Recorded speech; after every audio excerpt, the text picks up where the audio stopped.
Hi, I'm Will Bruin, and I was just recognized as a Seattle Sounders legend. Now I get to do voice reads for the Sounder at Heart podcast network. Here we go. Come on! Hey, O'Shan! Let's go! The Seattle Sounders have done it! MLS Cup winners! Here comes Rui Diaz through the middle to crown it for Seattle! The Sounders rule the region! Seattle Sounders is campeón!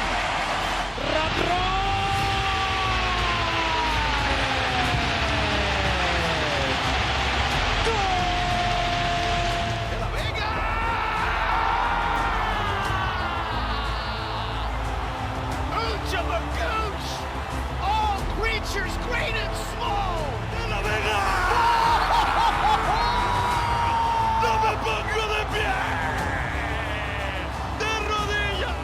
You know, what was the thought process in terms of who you decided to use and who you didn't? Ever since Sounder at Heart wrote a commentary that we didn't take Gold Cup seriously.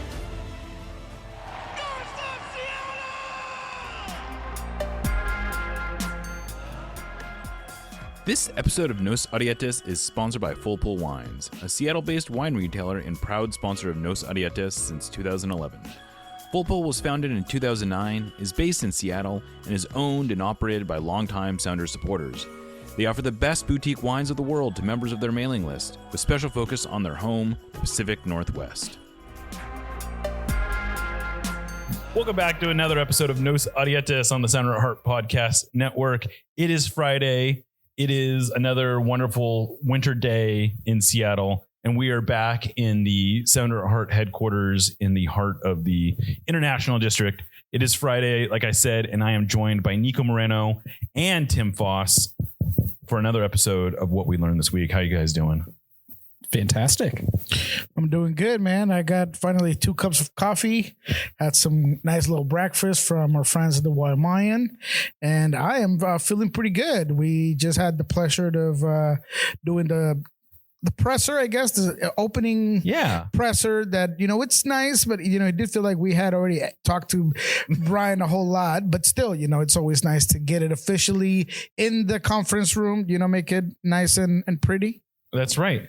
And before we get started, I just want to shout out Tim. Did a nice episode, the first episode of, why am I blanking on the name right now? Backpost Runners. Nice interview about rivalries with G. Willow Wilson and Jeff Reuter. Just want to say people should listen to it. It sounded really good. I think we've done good work with the first episode so far. We're cooking up some ideas for future episodes. Yes. I know we want to hit World Cup. We've got some ideas about a fashion in soccer piece. Focused maybe a little bit more on like the fashion happening on the pitch rather than necessarily off pitch stuff. But if people have theme ideas, feel free to kick them my way. Drip on the field. I like that. My son would like that. He's always like, Dad, you had no drip. He sees my pictures of playing soccer when I was younger. He's like, Dad, 0 drip. Or whatever. No grip socks. No lines in your hair. No lines in my hair. No grip socks. No rip socks. Why would you rip your socks? I don't know. All this stuff that the kids do or whatever. Had none of it. The best thing was my old school Predators Adidas. Were you a black boots guy? Red and black. Okay. Yeah. All right. Speaking of black boots, that's a good transition. Good job. I don't know if you did that on purpose. Yeah. JP had a nice little farewell video on Sounders social. And, you know, you could tell he wasn't quite ready to step into the coaching ranks. But it was a good reminder that Joao Paulo, I really do believe, embodies like everything the Sounders aspire to be in their brand. Like he is heart, he's skill, he is emotion, he has an edge to him. It was just a really good reminder, and it was awesome. Like to feel, it was a good feel good story. Like this guy still is involved in the organization. He's loyal. He's someone that, you know, if you ask any fan of Botafogo, he's a fan favorite. He's someone that wears his heart on his sleeves. He is never gonna sugarcoat anything. He's going to tell you exactly what it is that you need to hear. I absolutely have the utmost respect for Joao Paulo. I think he is going to be a phenomenal head coach because he's someone that learns every day, understands that makes him a better person, a better soccer player, a better coach. He's never someone that's complacent with where he's at. So, man, I'm excited to just see him grow in that role. What have you heard from him as far as his learning experience during these first, month or so on the job? I'm not going to share much because I am planning to do something for us with him and get it from his angle and from his words exactly. But it definitely is something along the lines of there's always that desire to maybe get on the field more and you need to there's got to be a balance. You cannot be on the ball coaching all the time, right? That's part of it. You have to let a little bit of that go. It's okay if in a scrimmage or exercise that calls for you being on the ball, but just that kind of itch of just being out there rather than show you exactly. So you got to separate yourself from that. But again, I just think that he's going to be phenomenal, especially with the younger kids. He loves being someone that could put a grain of salt in a young player's development. So man, I just feel like he's perfect for the Tacoma Defiance job. Yeah, it was funny in the video today. A lot of footage was him with the ball at his feet. That's right. And you can just tell this is a guy who maybe wants a little bit. You almost like, is he going to go in for tackles in training? But good. I do think he was probably one of my favorite players to watch. Just the way he played. He never got cheated. He seemed like he always came up with the big play. I will always remember the pass that he made that set up Freddie Montero's penalty in León, where that was a match that Sounders had control of in the first leg. I think they were up 3-1, but they needed another goal. And he made this unbelievable pass, or maybe was he the one who actually drew the penalty? I don't know. I just remember he was very directly involved in the penalty that Freddie Montero ended up converting. And I remember thinking there's not that many guys who would make the play that he made in the moment that he made it. And he just has a million of those. Yeah, my memory doesn't serve me as well as it did one time, but the one that comes to mind for me was that goal where he takes off from half field. Yeah, because I don't know if I didn't know he had that in his wheelhouse. I don't think anyone what I mean? Maybe he didn't. That'll be a question that maybe I'll ask him. Is that when you go back to that, right? Where you were like, man, why am I'm really here? I'm still using the ball at my feet. Yeah, so that's the one that comes to mind. Yeah, I mean, I think just such a testament to Joao Paulo and the organization that it's easy to sort of forget or look past, but his signing was such a sort of aspirational, almost feels too strong, but it marked this moment where the Brazilian market was opening up to MLS teams a little bit more. Yeah. And I think because of the position he played, maybe his signing got overlooked in some areas, but player, right? He very quickly, in a position that does not get the kind of recognition, had a real shout for MVP. Sure did. He came in and changed how the Sounders were able to play, and that the entire time he was a player, he busted his ass every second. And that we've seen some very high level players try to transition into coaching, and someone like Thierry Henry, it didn't work out trying to coach in MLS because the type of player he was, the level of gifted he had, it was tough for him to relate to the players when he was like, well, why don't you just do the thing? You just need to do this. Why aren't you just Cruyff turning and then bending it around the goalkeeper? You're not going to have that issue with JP because it's all fundamentally built on work hard.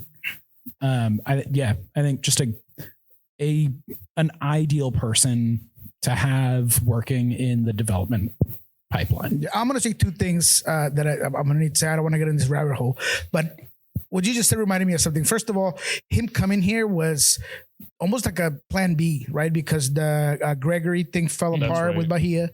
And I think that, maybe it's just where Gregory went, where it wasn't. Maybe we'll blame that, but regardless of, I think JP was just meant to play here, and I think he talks about the scouting. The second thing I want to say is that he talks about the scouting, and he talks about the intangibles that the Sounders look. Mm-hmm. Look, I heard some nonsense from somebody, and I'm not going to repeat where it came from, but someone apparently said online that the Sounders were the Inter Miami of MLS before Inter Miami, and I think that couldn't be farther away from the truth. The Sounders have never been a team that's just going to throw money and just get whoever it is because that's what they can do. And you could say their lack of ambition and all this BS that I hear about it. The reality is that what's made the Sounders the phenomenal organization and the successful organization is that they're very careful with how they go about scouting, who they're bringing in, what the player is going to provide. The Nicolas Tadero, they could have had Almiron, and they made the decision between Almiron, I think it was Blanco and Niko, and they said, no, we're going to go with Niko because Niko's going to build this community, he's going to build this team, he's not going to here just as a stepping stone. So all of that tells you that it is an insult. I take it as an insult to call the Sounders Inter Miami at one point because the Sounders are innovators, and they're the ones that a lot of teams, when they become expansion teams, they're looking over to say, how do we build the way that the Sounders did? And rant over. Yeah, by design or not, I think the Sounders understood from the very beginning that they couldn't just outspend anyone. Like they were always like early on, there was an element of they were spending a fair amount of money compared to their peers. But I think even in those days, they understood that there was an intangible quality that they needed players to have. And I think that's a lot of why they've hit on so many of the signings that they've made, is because they don't bring in necessarily the flashiest players. They almost always bring in the player who fits with the ethos of what the team is trying to be. And I think JP is probably the best example of that, but you can go down the list. Niko Lodeiro, for all the stats that he put up, it was his leadership and it was all the intangible stuff that really made him such a important signing. And you can just kind of go down that list. And I think that they understood that, Raul Ruidiaz, even though he hadn't even necessarily shown that, he had elements of that, and he really grew into a lot of that. And like I said, you can just kind of go down the list and find that in everyone. And, I don't feel like we've had a proper send off for JP yet. And I think that that's something that we can still do. But I hope that his continued involvement in the club is a long time, because I do think like I said, I really believe he embodies everything the Sounders aspire to be and hope to be. And not even that they always are. I think it's something beyond that. It's something that they are striving for, and that he is like the perfect embodiment of. Anything good to move on from there? Yes, please. Yeah. I don't know why I just ranted on that. So that's okay. All right. Well, we did learn a few things this week. One of the big ones is, and I don't know that this was any of these are big surprises, but we got some clarity. One of them, Andrew Thomas, is going to be the starting goalkeeper. Brian Schmetzer has continued to sort of like straddle the line between it being a permanent designation and it being a 1 week designation.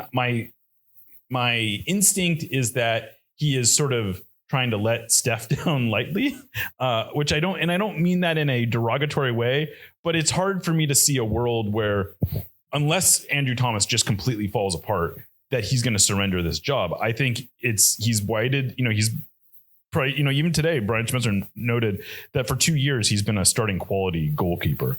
Andrew Thomas is 27 years old. It's time for him to get his shot. He, I think, has shown everything he can possibly shown to deserve it. And I don't know. I just have a hard time seeing a world where he's not starting 30 odd games for the Sounders this year.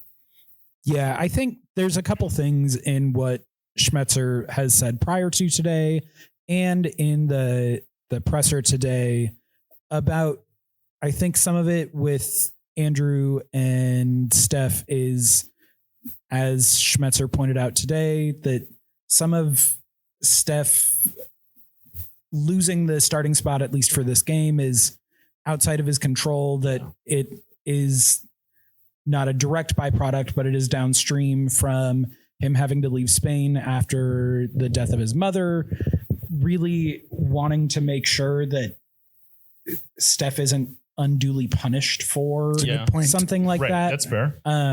He also acknowledged that the decision for Andrew Thomas to start is not one that Steph was 100% happy with.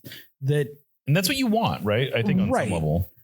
For all that, as you've noted previously, Jeremiah, if you have 2 starting quarterbacks, you don't have a starting quarterback. Right. Correct. But you need that competition to a certain extent that it might be Thomas's position to lose, but that there is the real possibility that he could lose it based on performances. Yeah. Helps to keep the level in the game and in training high. But yeah, I think it's a deserved and well-earned starting job for this game and run for the future for Andrew. As much as I absolutely love the camaraderie and the relationship that it's almost little brother, big brother that Steph and Andrew has, I don't think I phrased this question correctly because I was struggling to not make it sound like I was trying to get him to say something negative. But I did ask Andrew about Brian using the term 2 number 1 goalkeepers, right? And he was pretty open about it. And I think we all expected him to take it that way. And he said that gave all the praise to Steph. And I just don't know if that's just a reality. If you can really build confidence and find your voice. He was talking about his leadership and all those things. I don't know if you could really develop that completely if you feel like you're not the number 1. And so I know that the way that Brian is using it is more as this is the way I want to handle it, as you guys just said, and I want to make sure that it does feel like we're giving Steph a fair shot. But at some point, there's going to have to be that conversation of he's 1 and you're 2. You can't every week go in saying, well, we'll see who starts. It's correct. It's not, it's not Dread Pirate Roberts telling, why am I blanking on Wesley every week? Well, today you might die kind of situation. You can't have that every week. Nope. You got to, on some level, you got to have a number 1 starting goalkeeper. And look, that doesn't mean that Andrew Thomas has his name written in concrete and that he can't be removed, but you got to give him the space to have a run of games where he is able to be comfortable and he's able to find his voice and he's able to be the leader, because you do need the goalkeeper to be a leader of sorts. You can't have 2 number 1s, and I think you can go, you just look down the road at the Portland Timbers last year where they were kind of playing this game with Maxime Crepeau. Oh God. And Patemis. Yes. I butchered that name, but no. Yeah. Okay. And it was like, they kind of were trying to play this game too, where they had 2 number 1s. You got to pick one. You have to pick one. And I think Andrew Thomas has done everything to deserve it. And Stephen Fry has done nothing to lose the spot. But the reality is that he's 39 years old. He is, I think he is ready to, he will be a perfectly good backup goalkeeper. And I like Steph a lot. And I'm not trying to push him out the door. I just think that it's time for a transition. And I think that's what we're getting here. And I will be shocked, like I said, if it's not Andrew Thomas's job to lose at this point. And that doesn't mean he can't lose it, but I don't think, I would be shocked if Stephen Fry starts when they're both healthy, like any MLS games, frankly. It's obviously different because the goalkeeper position is so different from any of the outfield positions in a way that Rusnak talks to a little bit. Yeah. But we've seen Schmetzer in 2 very notable cases in previous seasons, once with Rusnak and Ladero, and later with Jordan and Raul, because of the nature of the outfield positions, Jordan had shown arguably that he was a better fit for the team in that moment as the 9 than Raul was. Ladero's aging had made it so he couldn't do all of the action and have that final precision and cutting edge that was necessary to be super effective. And he had Rusnak there ready to do it, but those guys had earned the opportunity to lose their job rather than be forced out and not really have a way to fight back. And so he let those guys play themselves out of a position. And once there was enough footage essentially of like, here's you in the position, not getting the job done. When I give this other guy the opportunity, he gets the job done. I have to let him do the job now. And then you can come in behind him and help. You can't really do that with a goalkeeper where like, I'm going to let him play in a different position while you work it out. You've got to let the guy you think is ready prove that he's ready. I think it will bear out that we're going to get, 6 games in, and I don't imagine Schmetzer will week in and week out be going, well, could be either one of them. Today it's going to be Andrew, but it could be either of them. I think before too long, it's going to be Andrew's the starting goalkeeper. Right. Cristian Roldan is the captain. Well, that was the other thing that he announced. Yeah, but also we hope, because again, I don't want to go too long on this so we can move on, but I think that I love what you just said, because it does remind me that Brian has dealt with this, but not with guys that he had a bigger relationship with. I can tell you right now that the relationship between him and Raul, him and Niko, was not as close as it is with Stephen Fry. It makes it harder. It makes it a lot harder. The way he talked today about moving on stuff, he never ever said about Niko or Raul, not one time. Yeah. And that's okay. Sometimes you have the relationship with certain players. I think that the closest things that you'll see to this is Jordan Morris. Whenever Jordan Morris is time to pass, that'll be another one where he has this strong relationship with one player where you kind of have to break your heart from your mind and from what's right for the team. So, I do feel for him, because you could tell how difficult, like he said today, for him and the coaching staff was to say Andrew's the starter. Well, you bring up an interesting, I was going to talk about the whole Cristian Roldan as captain thing. And honestly, I don't know how much there is to say about it. He's going to be, I don't think anyone's surprised that he's the captain. No. It was good to hear him make that announcement. It settles it. And I don't know, is there, like, I think you've expressed your skepticism about whether or not Cristian is ready to take on that mantle, and I guess we're going to find out. But it's good that that's settled. I don't know, is there anything else to say about Cristian being the captain other than he's announced it?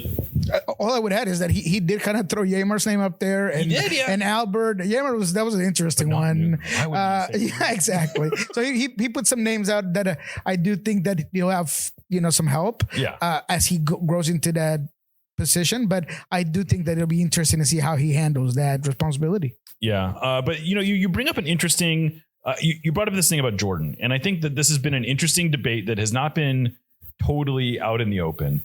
Is the way it looks like right now is Osaze de Rosario has effectively won the starting number 9 job, at least for week 1. Now, I don't think it's like correct Andrew Thomas at goalkeeper. This is potentially a much more temporary situation. Now, if he keeps scoring, it's going to probably stay that way.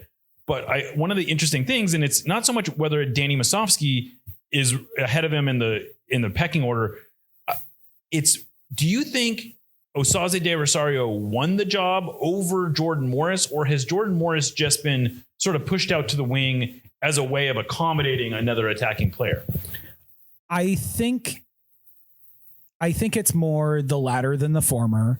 I think, as you have noted in numerous places and others have spoken to, a major factor of this is that realistically, your probably 2 top choice left wing options are not available to be starters. You don't have Pedro de la Vega until at least just before the World Cup. Paul Arriola is not ready to be a starter.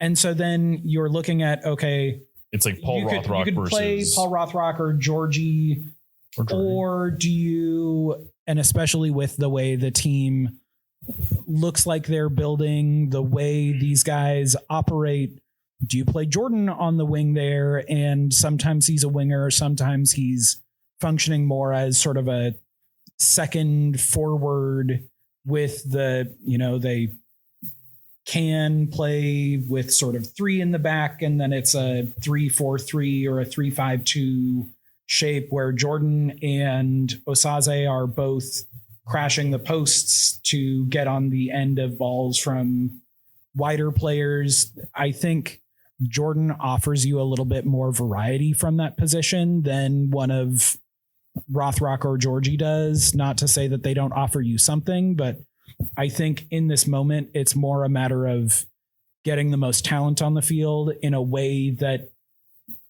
enables everybody else on the field to play their best. And given the opportunities he's had, Osaze has won the right to keep doing it until he loses it, essentially.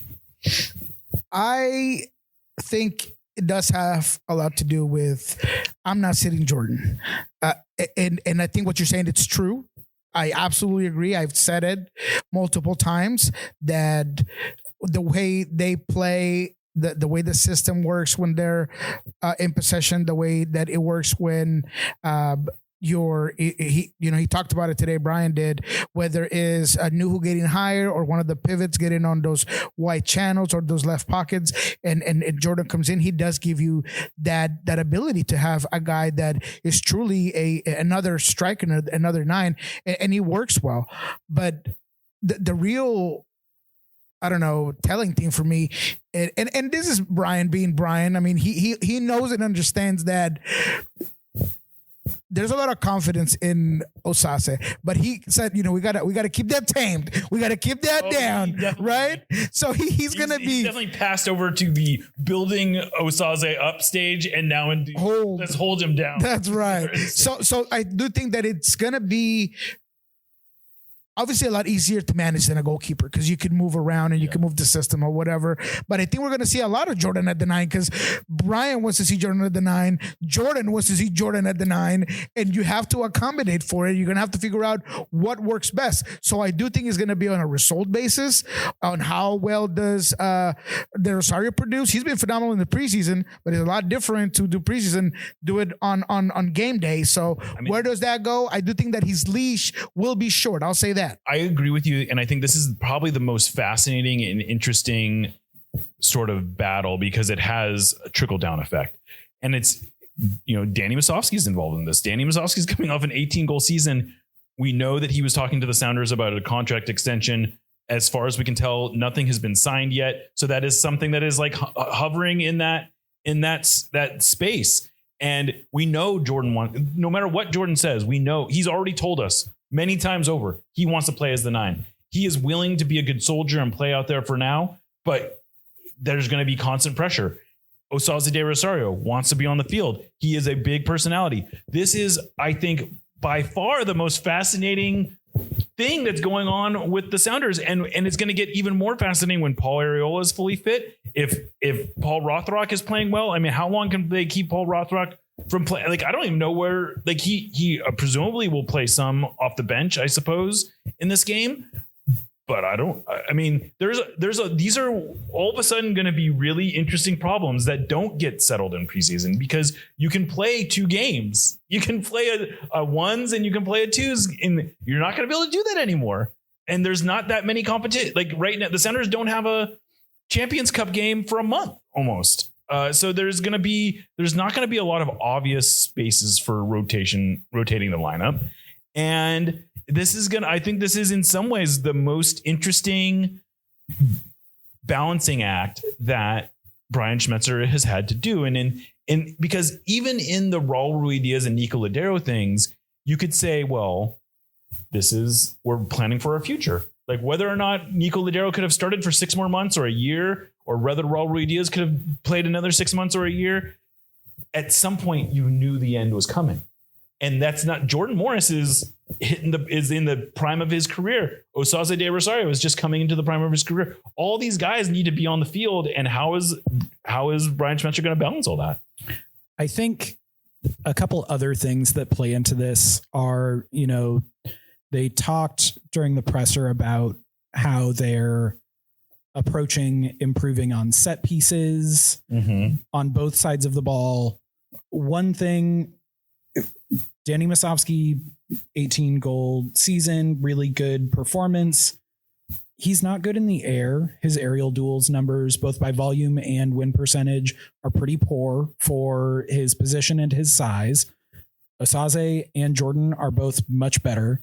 I think having both of them on the field rather than Danny, I think those are, like, of your current left wing and striker options, your best two options for both defending and attacking set pieces, which should help improve those margins a little bit.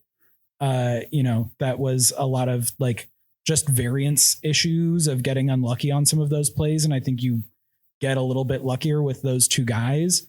I think also starting Jordan on the wing and Osaze up top, because of where Osaze's at, if you need to pull somebody to make a change at the 60-minute, it's a lot easier to pull Osaze and move Jordan up top. Of course. Yep. And then, both of Georgie and Rothrock are good sub guys. Like, they can be super subs. Right. They can be super impactful without having to be involved and feel the rhythm of the game from the start.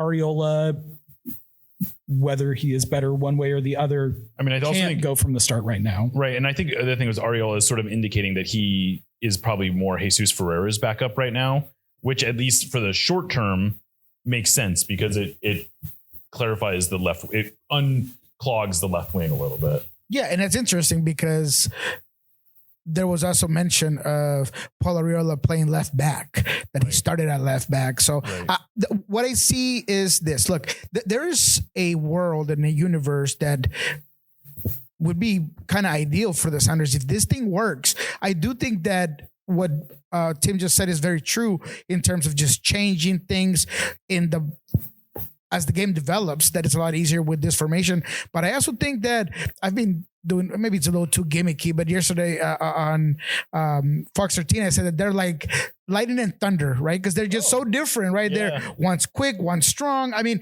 there's a world where shake and bake, baby. I mean, there is a way, I've said the Charbonnet and Canine, like there's this 1-2 punch that maybe does work because look, the Rosario has earned it. And I hate that I feel like I'm always crapping on Danny Musovski's parade like all the time. And it's not by design. I swear it's not. But that's just the reality that Osaze has been so good that he forced himself into 11. Now you got to make it happen. And all it takes is for him to be close to his potential, and it's over, baby. It's the way it's going to be. The real question will be once Pedro de la Vega comes back, and what do you do then? That's where things get a little bit dicier for Osaze because he's not as versatile to just move him anywhere else. Right. How do you set it up? So those are the questions. And I do think that there's enough tournaments this season, and that's why as much as a softball as I threw Brian today for my last question, it was by design because I'm truly curious. Where do you put your priority? There's a lot of tournaments. I'm a CONCACAF champions guy. I know a lot of you out there in the Sounder Heart universe are not. It's all about MLS Cup. So I wanted to know, look, you've done it all. You've won it all. But if you were to go out in your terms, which one would it be? And he said MLS Cup. And I think that's awesome, right? I think another thing with the Jordan Osaze thing is we saw, and some of this is just the product of the drills that they were doing, and again, I don't want to crap on Danny Musovski unnecessarily, but his game is really one thing. It's being in good positions and finishing chances. Osaze offers you a lot more rounded play. He offers better hold up play. He's better at finding other guys when he's inside of the box. We saw him doing that during the international break a couple of years ago where it clicked with his national team and he brought that back to play with Defiance and then break his way into the first team.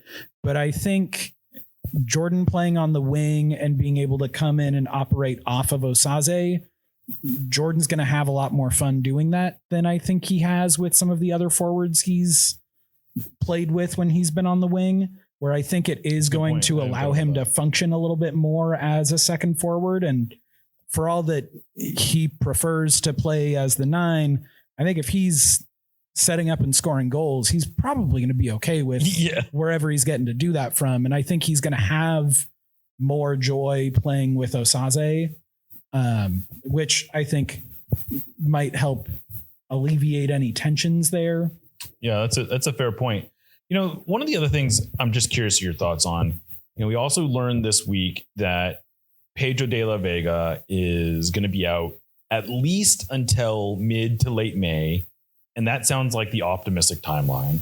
And maybe more realistically, he's not going to come back until after the World Cup. Now, it's important to know that the World Cup break starts after the game on May 24th, and then it ends on July 19th when the Sounders play or July 16th when the Sounders play the Portland Timbers. And so there's only, you're either coming back in mid to late May or you're coming back in mid to late July. Those are the only two options, right? And I don't know that there's a lot to be said right now. Like the Sounders cannot move. Like there's no button where you get to say like, well, we're tired of the Pedro de la Vega experiment. Let's jettison this. Like that's not a realistic option. They're going to have to wait for him to come back. But I do wonder, Lobbing Scorchers spent a lot of time talking about whether or not they were still in on this, on Pedro de la Vega's future for the Sounders. And I have to admit that we're getting to a point now where it's like, well, what is the plan here? And I got to imagine that's tough for Pedro because Pedro has done really everything that when he's on the field, he's done everything that he can do. And the only reason he's not on the field is because of something that is really outside of his control. And I do wonder what the long-term vision for this is. And I kind of wonder if the Sounders couldn't figure out a way to work out a deal where they extend him and get him off the DP contract, because it seems like if he wasn't on a DP contract, you'd just be like, whatever, like this is a super talented guy. Why wouldn't we want him around? Yeah, that's a phenomenal question. And I think that there's a lot to something that a term I've been using, which is not the term. It's not like I'm using a new term, but it's the checkpoint of the summer. Right. And I think that checkpoint, there's going to be a lot of microscopes around this roster. How does Hassani, Nicola, and everybody that's going to be next to Cristian working out? Do we need to make a purchase and up that level in that position, or is it working well?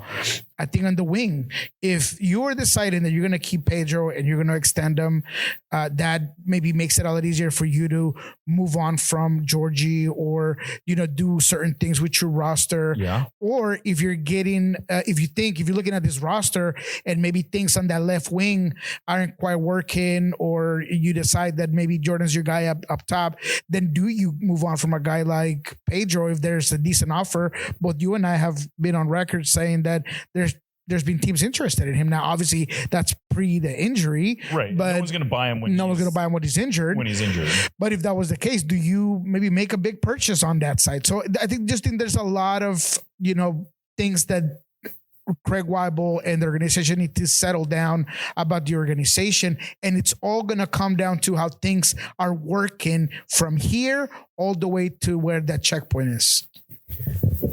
If they could, and I think there's a scenario where, Schmetzer was talking about the World Cup break is going to serve as sort of a second mini preseason, where that's almost ideal from a getting Pedro back on the field perspective. If you say, okay, our target is for you to be fit enough that you could play before World Cup, but our goal for getting you actually on the field is post World Cup. You take this preseason period to get your fitness as high as you can get it.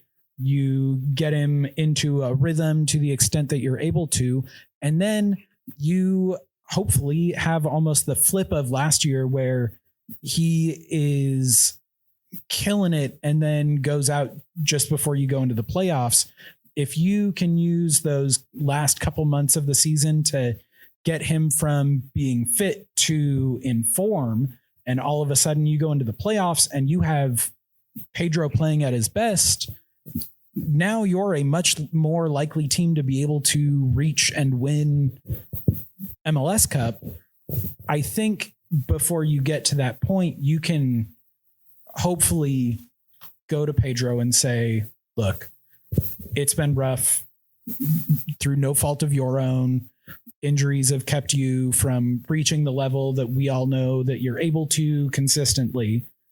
We want to offer you the security so that you know you're not playing for your job right now. Your focus can be on getting right, and then we'll grow together. If you can get him to, before the summer, agree to an extension, get him off of that DP number, maybe you can add a third DP wherever you feel like the need is in the summer, and then be that much stronger. He has the second half of the season and playoffs to demonstrate that either he can be a focal piece for the team going forward over the duration of his contract, or someone does come in and make a big offer and it becomes a win-win for everybody. But I think it seems like a position where offering him that security benefits everyone involved. And I would love that if that was to happen. I just don't see. It would have to come from him. I don't see his representation, his agent saying, look, at 25 years old, regardless of that injury, I'll put a highlight package and we're going to sell you to Toluca for this amount of money, or we're going to put you in Monterrey for this amount of money. I think that at 25 is really hard to. You'd have to take a very mature, conservative, and maybe a person that is in love with the city and in love with what's going on here to take that decision. I would be surprised. I'd be pleasantly surprised if he was to just take that, idea of, okay, I want security, but I'm going to have to lower my expectations on some salary, rather than him being like, okay, I think I got one more check in me. Let me perform as much as I can for the rest of my contract. And then once that's up, then, I'll see what happens after that. And I will say one of the things that I just wanted to double check on this. One of the other things that complicates this all is he's still under contract through December of 27. Yeah. So he's got all of this year. He's got the sprint season, and he's got then a 6-month deal. And then the Sounders have another option. So I don't even know if they can technically re-sign him as a non-DP now. They would probably have to wait anyway. Yeah. But I think what we are going to hear a lot about this summer is it's like a new signing. Yeah. We're going to hear a lot about how people's favorite phrase. Exactly. People's favorite phrase. It's like a new signing, but not a new signing. I do hope, it would be nice if the Sounders can actually, I do think this is getting off subject, but it would be nice if the Sounders have the Sounders we know have salary cap space to make a signing this summer. They have something like $3 million of unused cap space right now, based on my best estimates. And you would think that they can go do something with that. I don't know if it necessarily means it would be tough to get a DP because they don't have an open DP spot right now. And I think probably the more realistic candidates for getting off the DP contract is probably Albert Rusnak, who is going into the final year of his contract and presumably could might be able to be re-signed at less than a DP deal. Of course, we said this last time, and he keeps performing at a DP level. One of the other things we talked to Albert twice this week, right? Or was it last week? Yeah, twice. And one of the things I asked him about is if he feels like he doesn't get the respect that he deserves. And here we are again talking about how maybe he shouldn't be a DP in his next contract. And yet his consistency is so underappreciated. I think even by us, certainly by the Sounders fans, and very much so by people outside of the Sounders ecosystem. It's just every year he's putting up 20 goals and assists, and everyone just goes, yeah, that's Albert. What are you going to do? And I don't have I don't even know if I understand why he doesn't get, I guess it's because it's always right around 20 and it's never 30 or 40, but every year he's right there. I mean, he's got something I think it was the 4th most goals and primary assists over the past 2 seasons. I think a lot of it is that MLS has changed. I think those same numbers 7 years ago, 8 years ago might put you in MVP valids, but MLS has grown substantially. And again, I do think that the profile of player that he is takes a little bit away from it. He himself, he doesn't want to be the face. I've asked him about being a face of the franchise multiple times. Like, nah, man, we're a team. Right. And I love that about Albert. I think he's a guy that at one point he might just stay on some high TAM. If you were to tell him, hey, Albert, we're going to sign you for the next 3 an option for this amount, he probably stay, because the thing I love about Albert outside of the pitch is that he's so happy with who he is. He just lets you have it. Today he was talking about the hockey game as he's in the middle of the presser. Like he's just a chill guy, man. I love to just sit there and just have a beer with the guy because he's just that type of dude. But yes, I agree that he is undervalued. I think he's underappreciated. I do think that he's a guy that makes this system work. And I love that he can be okay with himself and say, look, I'm just part of this wonderful system that works for everybody. And I'm going to continue to get mine on the stat sheet and on the field and the trophy case, because he has the trophy case. Yeah. I think some of the underrating of Rusnak comes from, he was at RSL in not exactly the peak of their RSLdom. He had previously been in the Manchester City Academy, but moved from there and then came to MLS from not the most heralded Groningen. But that also, just who he is as a guy. You obviously somewhat tongue in cheek asked him again to clarify the pronunciation of his name. And much in the same way he approaches everything, he was like, whatever, it's all good. It's all pretty close, whatever. Right. He got asked about, having been played back a line when he first came, and he was like, yeah, whatever, that's what the team needed. And we won CCL. So that was pretty cool. Like, I think the way he approaches it, he deflects, and to Niko's point, he doesn't want to be the center of attention. The game doesn't necessarily flow through him as much as he does play a key part in how they play, but he's not the focal point for the team in the way that, with Niko, everything moved through Niko. He also, I think the fact that he did sign as a DP after having been a 10 previously and came and then played essentially as an 8 during that first season, I think that lives in a lot of people's minds for inexplicable ways, where they kind of look past the frankly somewhat eye-popping numbers and remember that, well, in his first season he had 3 goals and he played as an 8, and so in their minds he's always in that spot despite putting up double-digit goals and assists numbers every season. The last thing I want to talk about, unless anybody has any more Albert stuff, I think we're probably short on time, but we need to get this out because I did want to hear about Obed Vargas in the article that you put out, Jeremiah, but I wanted to put it together with something that I don't think people are seeing it as a positive, and I think that is a little bit underrated, but it's one of the things that I learned this week that was huge for me and is verbatim per Brian Smetzer, was the Sounders becoming a selling team. And to me, I hear a lot of mixed feelings from fans that, hey, we should have kept Reed and we can't be just selling our product. I think it's opposite. I think that I'm not saying that you sell all your academy products, and I'm not saying you sell, you don't think about the team first, but the Sounders have consistently brought in players that are already working for the team, whether it's through Tacoma or through the academy.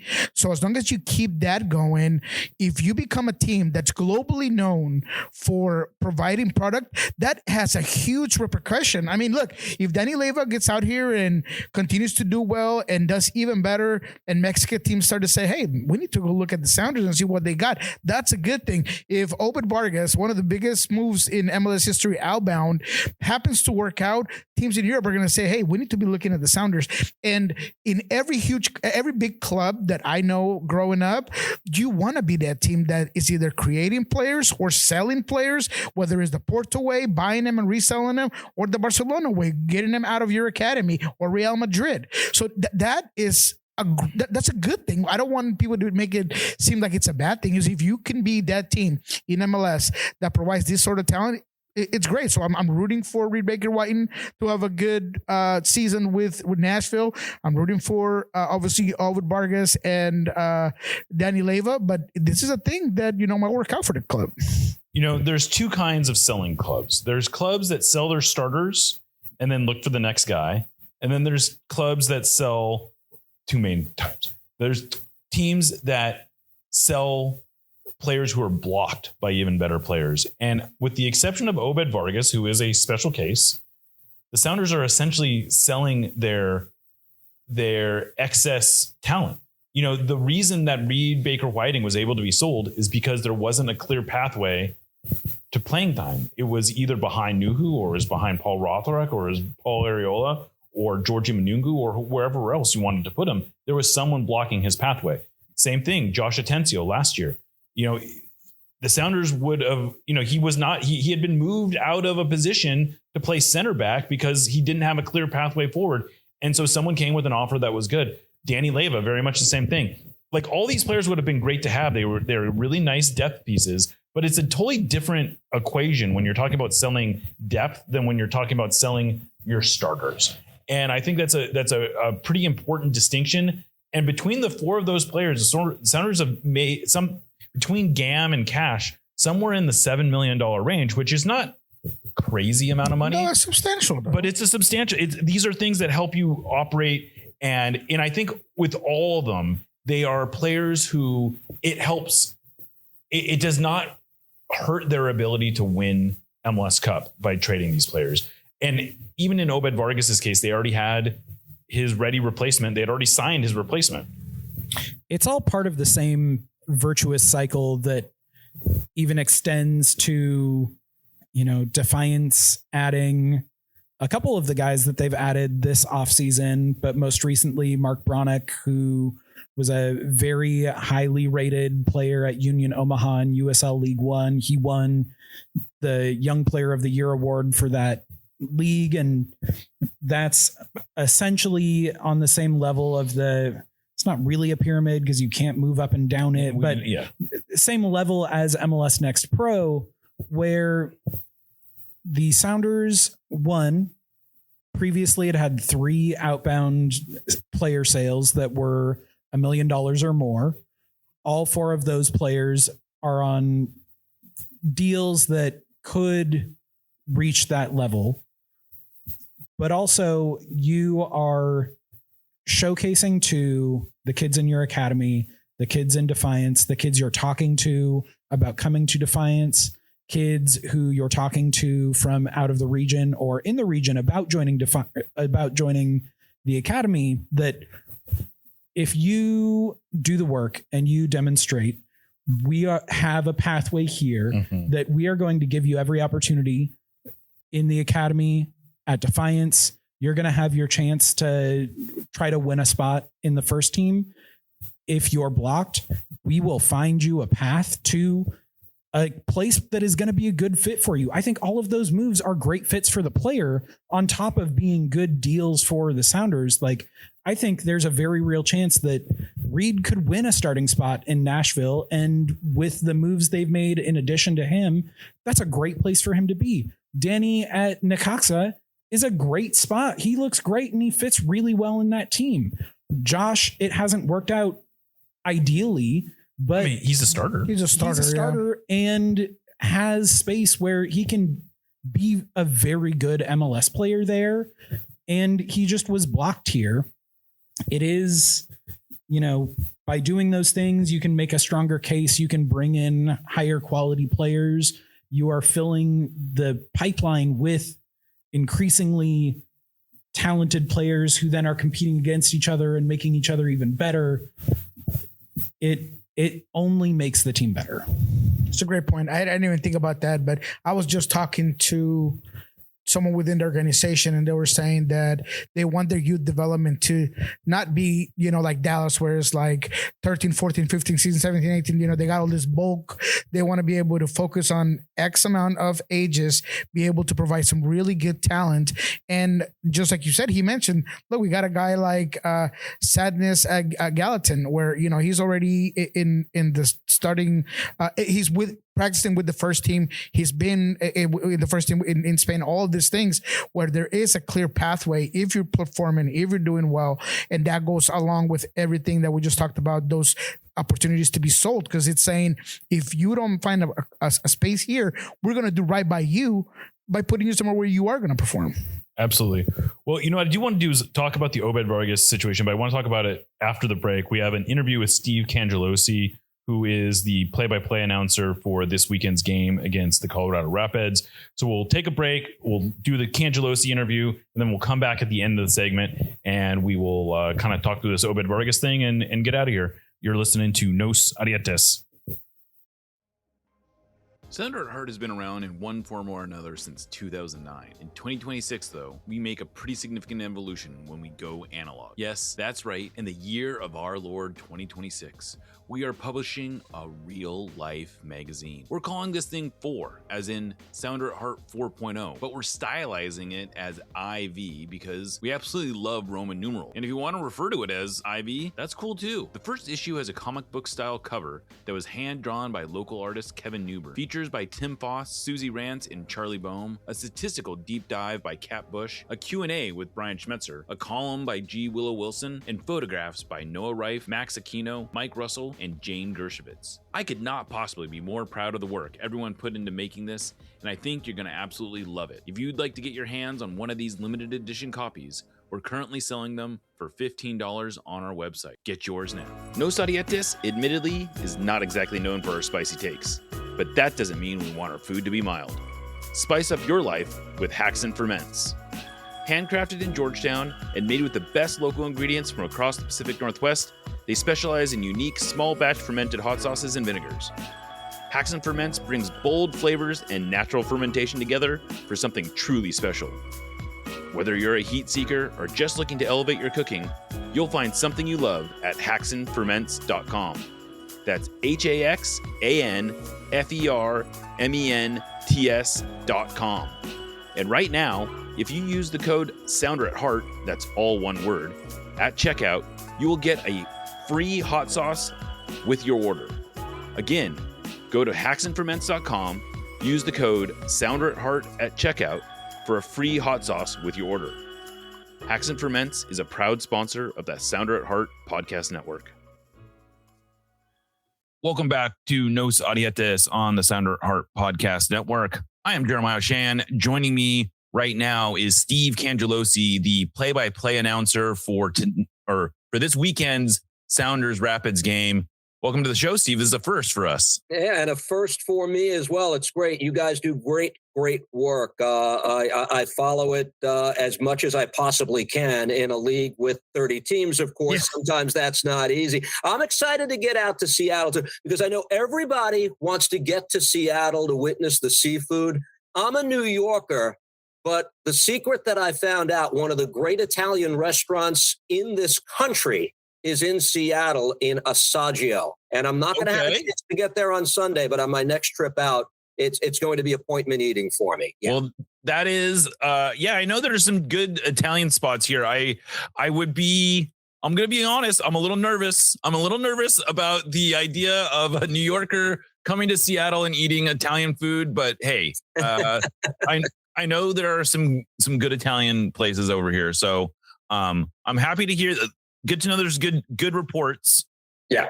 I am nervous. I am definitely nervous. No. This is tried and trusted. I've done it already. No. Okay. Good. All right. Well, you mentioned that you haven't been out here a ton. We were just talking in the pre-show, and you said you called 19 Miami games last year. How many times have you even been out to, I know we have not seen your name on the call sheet very often for the Sounders. So I believe, and don't hold me to this, I think this will be my 4th trip in total. This is year 4, of course, of the Apple deal to Seattle. I was out there once or twice for other assignments. Believe it or not, I called a Manchester United friendly back at the stadium years ago. And back in the day when we did those regional broadcasts, Jeremiah, with the New York Red Bulls, more often than not, we called those West Coast trips off the monitor back in New York. So it's a treat for me. And this is different for us. I have a feeling Danny and I are going to be ensconced in the Western Conference a lot more. Danny Higginbotham, my partner, and I, more than we ever have. Well, it's funny. You are one of the top teams, I think, there's no question that you guys are one of the top broadcast teams on Apple, and you have not had to call too many games off the monitor over the years. But this year, my understanding is the monitors have basically been done away with, and announcers are going to be in stadium most of the time. It does feel like, this year will be, it'll be an interesting year this year, I think, for the whole broadcast situation. On so many different levels. And Danny and I were spoiled. We didn't have to call too many off the monitor in the first 3 years of this, but there's nothing like the stadium experience. And there are things, Jeremiah, that I think probably only a broadcaster can acutely understand, but some things I think everybody can relate to. If you're hearing an announcer that's not at the stadium, you need to know an offside flag goes up immediately. Danny Higginbotham is one of the best analysts in the world, and I always joke he sees 22 players on the field at once, and there are things he sees away from the ball that you simply cannot if you are looking at a singular monitor. It makes a big difference on so many levels, but those are one of the biggest. Those are some of the biggest reasons. And I think you do get a feel for that when you're listening to the game. How you just gotta get this vibe that the announcers don't quite have the breadth of vision that they would otherwise have. And so it is nice to, I'm a big fan of the whole broadcast presentation. And I'm very happy to hear that there's going to be more in-stadium games or in-stadium calls. But let's talk about this game in particular.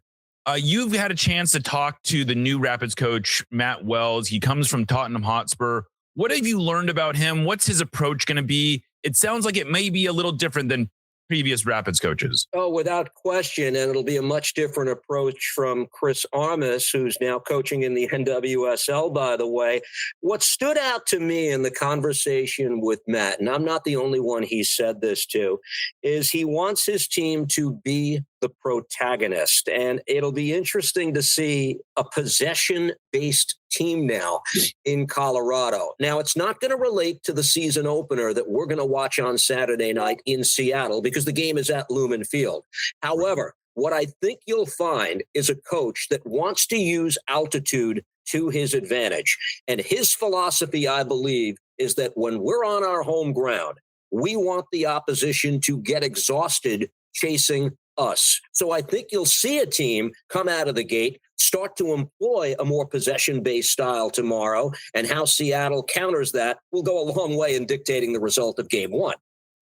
Yeah, and this roster was built primarily in the vision of Chris Armas, who wanted to press, who wanted to be a sort of like hard-nosed team. And one of the biggest moves that the Rapids made was trading away Cole Bassett, who had been sort of a linchpin of that team, who had actually left and returned to the Rapids. What have they done roster-wise, and how do you think that's going to mesh with this new style that Matt Wells brings? Remember that Rapids team that finished third in Leagues Cup just 2 years ago? They had the nice run in the tournament, and they knocked off a couple of Liga MX sides in the process, including Club America. Get that team out of your mind. That team is now gone. Cole Bassett, Georgi Mihailovic were the guys who were supposed to be the engines that made that team hum for a lot longer than they did. Now they're both gone. Oliver Larraz, gone. Andreas Maxu, gone. Lalas Abubakar played some very fine games for them, gone. So that group is done. Rafa Navarro's a player that I think should get a little more love than maybe the national media has given him. He's a good finisher, the Brazilian DP. But what I think you'll see more of an emphasis on in their attack this year is playing with inverted wingers. And they brought in Dante Sealy to the mix, and I think he'll be a key figure, not only in the first game tomorrow night, but also moving forward to them. So when you employ that, what does that mean? It probably means the fullbacks become of greater importance than they normally might. We expect that to be Sam Vines and Reggie Cannon for the bulk of this season, but we'll see how that manifests itself as well.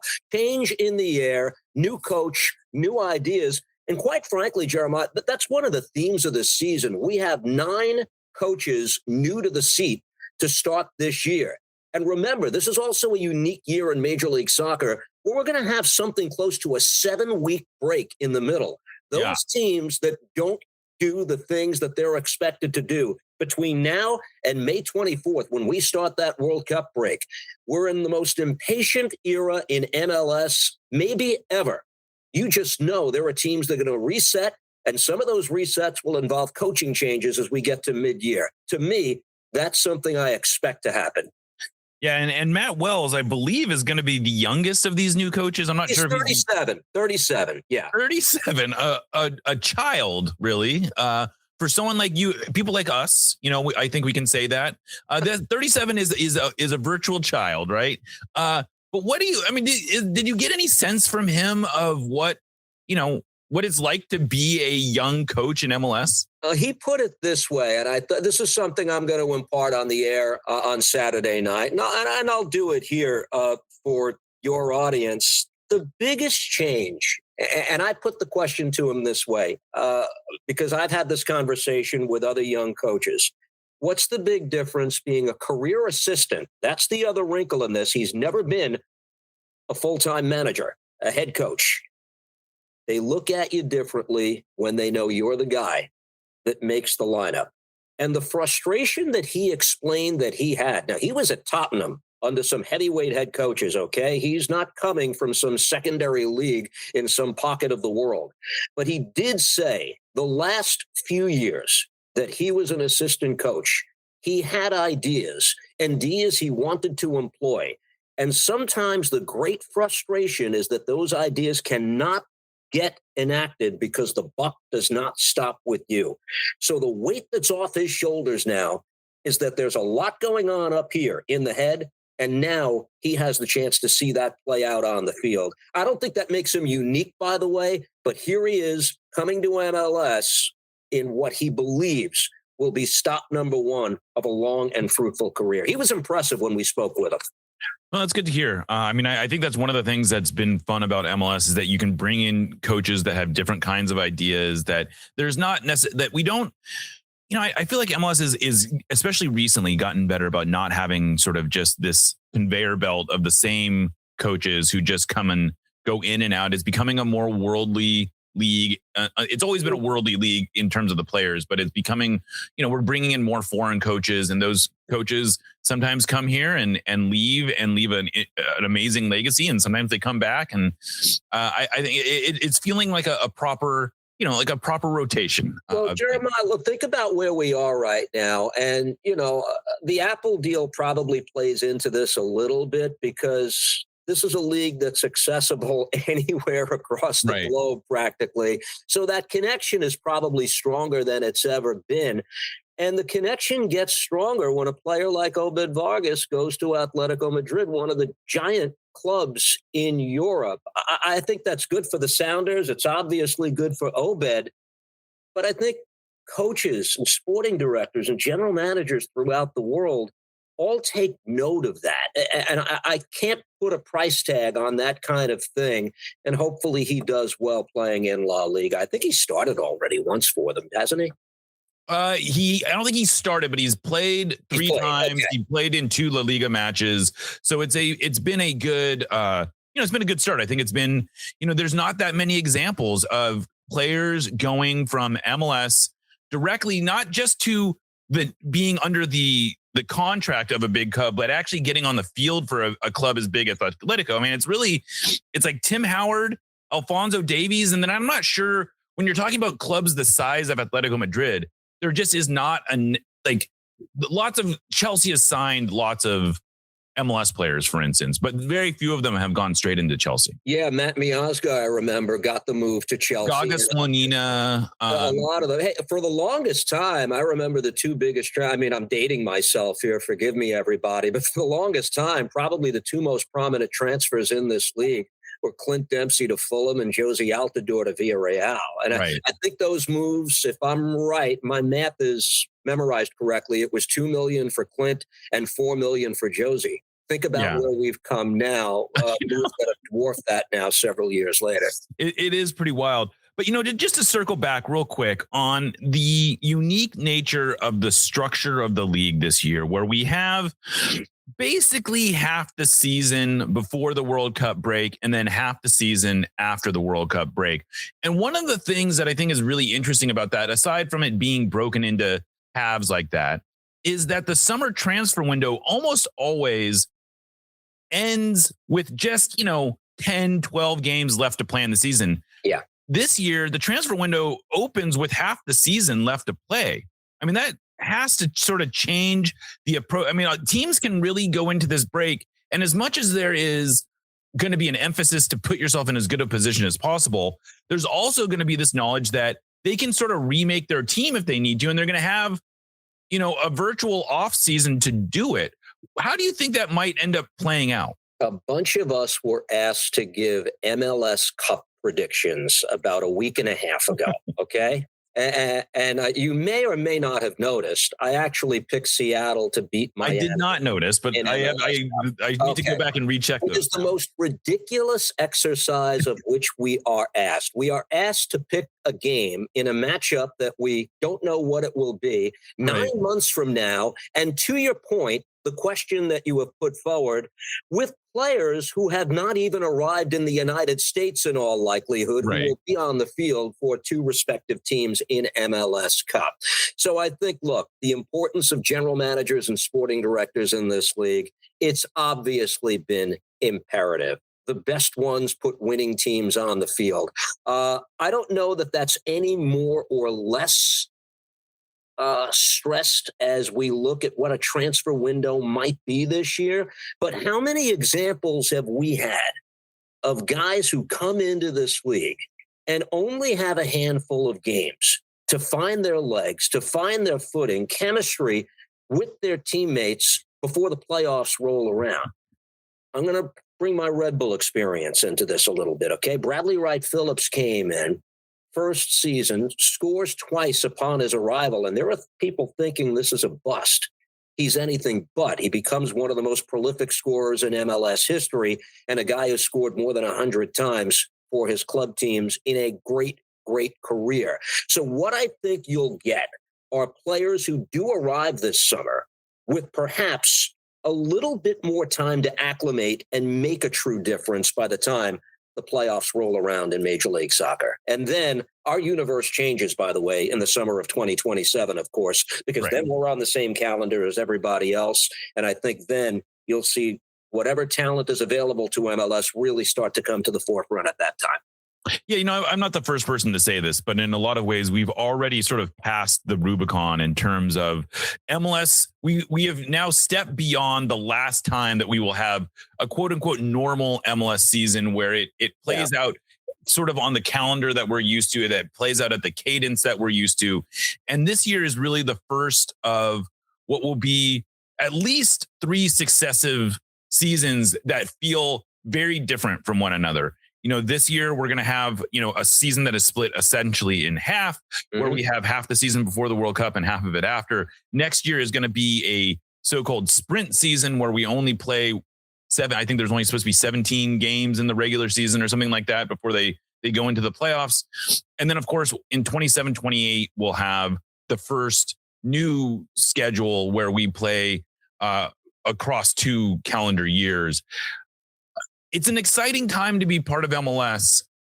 Is there anything that you will, we'll close out with it. Anything you kind of look back fondly on MLS and say like, oh, these were the good old days. Oh, okay. Oh, so MLS 3.0 is where we are. Right. Exactly. Time.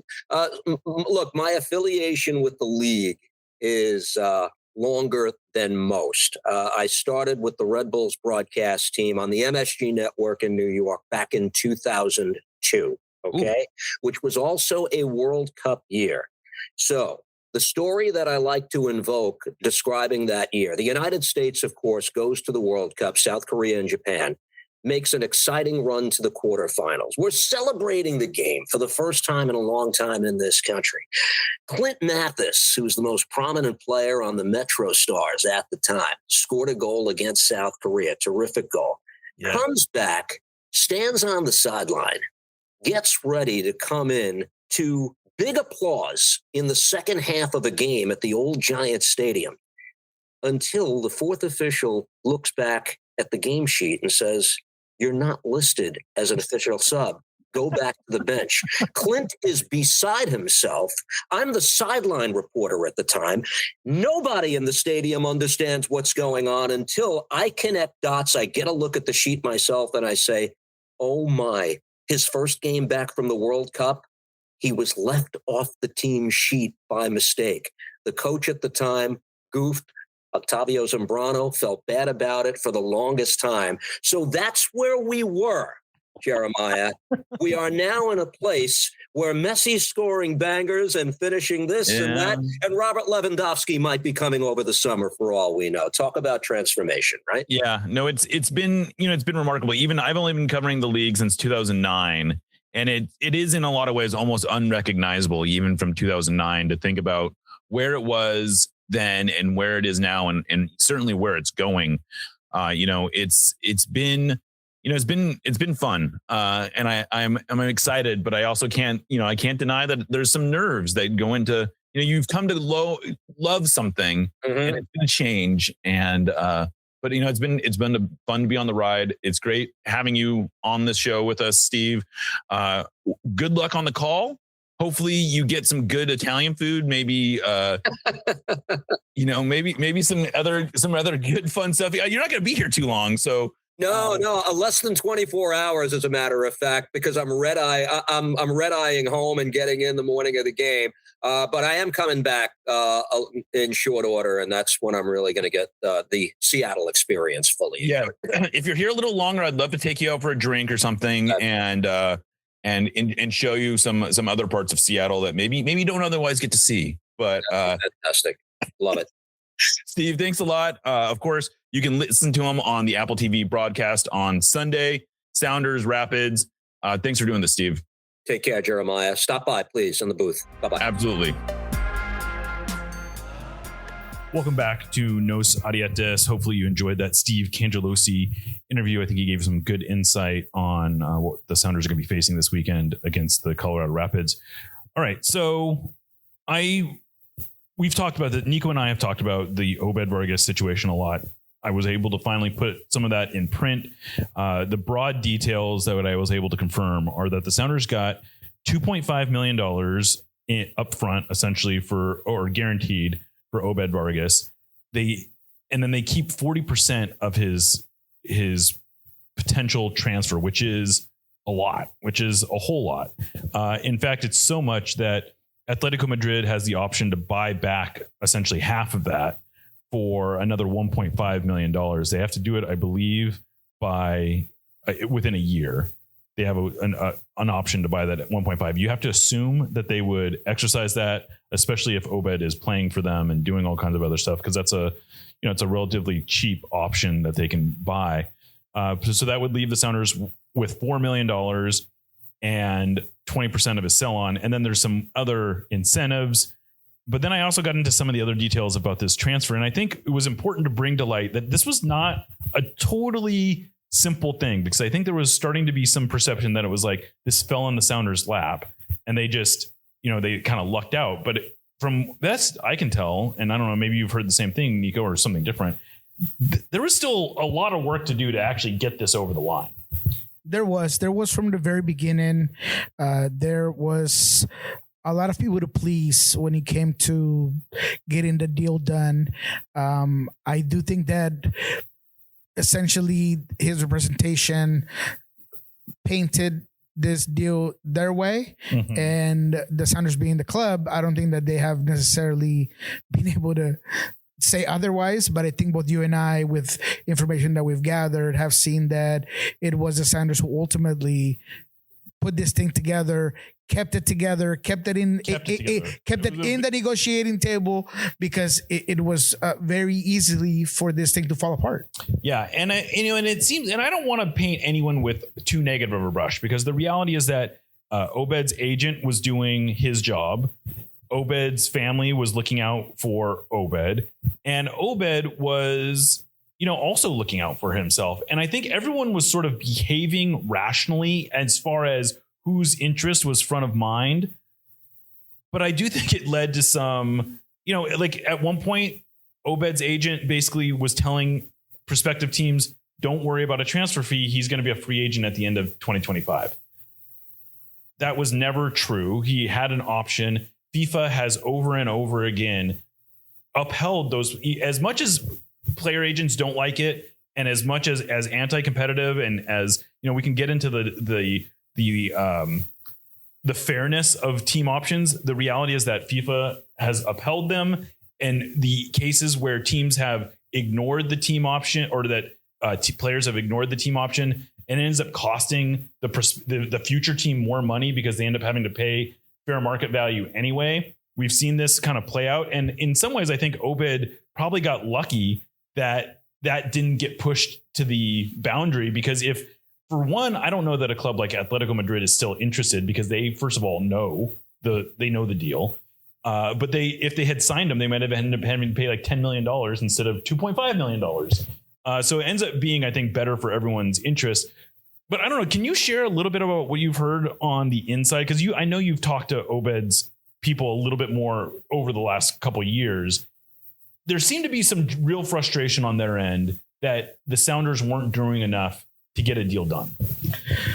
Yes. So without obviously oversharing things that I'm not necessarily in like to share, I will say that there was a clear conversation with those around Obed Vargas that at one point, after he came back from his U20 participation with the United States youth national team, or U20, that they believed that there was going to be a deal either put on the negotiating table, or that he was going to get an offer, but that, according to what I hear on their side, is that never happened, that the Sounders never even acknowledged that they just kind of kicked the can for the next year. And then for the next year, they had decided, they had made themselves with this new plan of, if we're going to go, either, if they're not going to extend us now, we're just not going to make an extension, and we're going to try to figure out where we can put Obed. There's obviously a great deal of confidence from their end, and Obed Vargas within himself, where they knew that he was going to eventually be in Europe. And that was something that he never, veered away from. That was always his plan. His plan was, I'm not going anywhere other than Europe. He had an objective. I praise him for that objective, but I think along the way, there became this tension between, since you guys didn't make it happen when we thought you guys were going to make it happen, now we're going to drive it wherever we needed to drive it. And in between that, then you added the fact that they, Obed and family decided that we're going to get new representation. And that's where, we've talked about this before, the Sounders said, okay, go find a representation. It's going to take you, 6, 7, 8 months to get representation. So we're not going to worry about negotiations.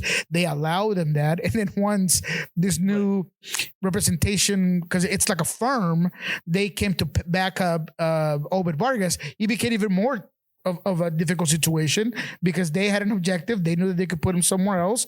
And thankfully for everyone involved, this resolved in the best possible way. And a lot of the credit has to go to the Sounders. Yeah. And I think if there's second guessing to be done, you do have to go all the way back to 2023, when Obed was coming out of the U20 World Cup, where he was the second youngest player on the US U20 team. And, he was not necessarily a star at that tournament, but he showed that he could play he had already shown that he could play at a much higher level. Now, I'm sure from the Sounders' perspective, they're looking at this like, he's 17. Like, what do you want us to do? Like, how much money are we supposed to throw at this guy when he's 17? But from Obed's perspective, he's already proven what he needs to prove.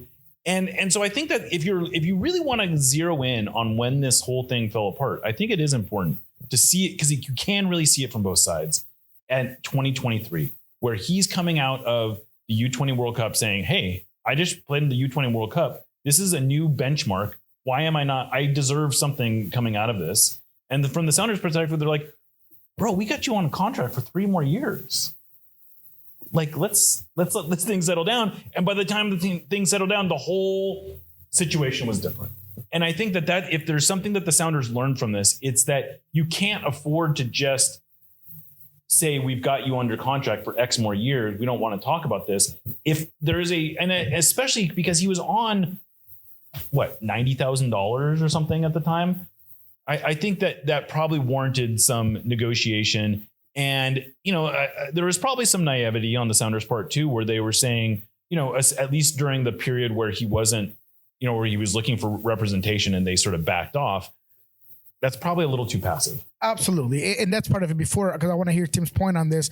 I definitely think that the Sounders were a bit too conservative, and maybe by design, because they're looking at their budget, their salary cap, the players that need to come in, come out. But being able to make a call on a talent that I think we all knew where it was going, it is if not a mistake, it's an oversee or whatever it could be. And then when he said, when they asked to get new representation, you should have known that if they got a shark, it was going to be even more difficult. Then they got a shark. Yeah. I think it's not really worth trying to dig into the roster machinations involved at that point in 2023. But I think another potentially complicating factor at that point is that he's a 17-year-old who in the last year had a broken back. Yeah. That at that age, you don't know how that's going to inhibit his growth and physical development. You don't know if it's going to have lasting repercussions. I think they also didn't have a U22. It should be noted that they did not have an open U22 spot at the same time. But go on. I don't want to. It's just much easier sitting here in 2026 looking back and being like, well, obviously, why didn't they just secure him then? When crystal ball, why when they signed him to his first homegrown deal, didn't they offer him $1 million for 10 years? Like, I think they, within the restraints they place upon themselves of as far as we're the Seattle Sounders and this is how we act, this is how we treat players, this is how we engage, whatever. They only had so many ways that they could go about it. And to both of your points, I think it worked out just about as well as it possibly could have, because even if they had done all of the things perfectly correct and Atletico buys him for $10 million this offseason instead of 2.5 with other incentives and add-ons, whatever, Sounders couldn't have spent that. Right. I mean, that's the thing is like, I think it does bear repeating. In the end, it all worked out. It worked out almost perfectly for everyone involved. Maybe everyone's feelings weren't where they wanted them to be.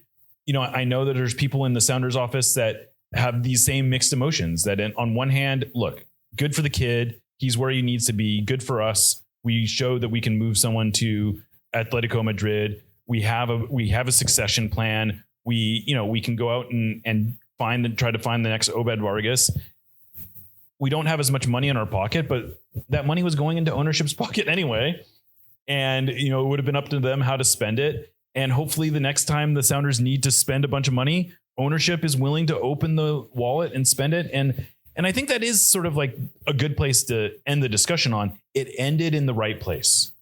It did. I called the move masterful, and I do mean it that way because it was done in a short amount of time. It varied the possibility of falling apart, and you got the best scenario for the player and the team. And yes, maybe the money component wasn't as big, but it was so much more than what you wouldn't have gotten if you didn't get that deal done right at the end of things, right at the end of the cutoff line. You were able to push that through, and that's why I call it masterful.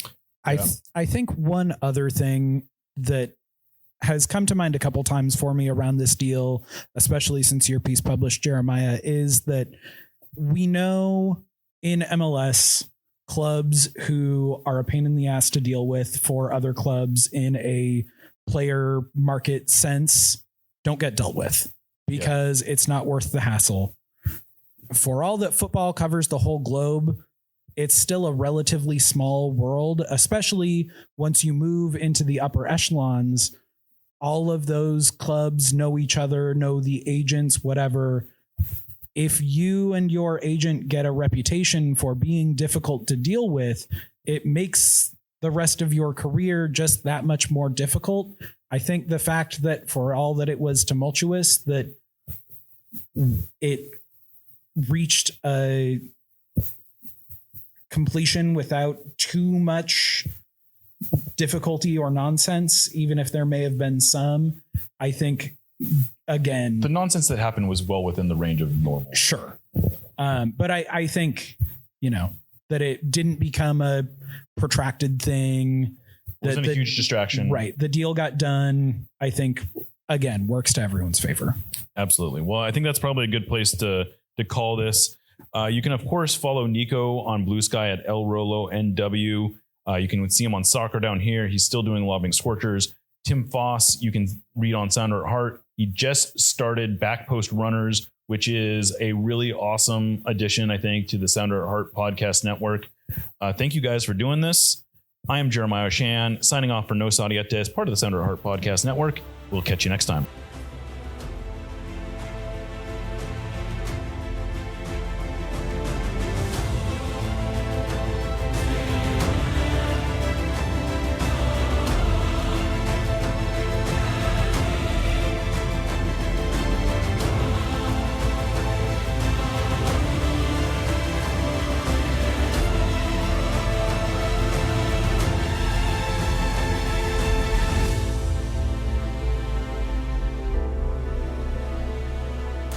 Let's go, Sounders.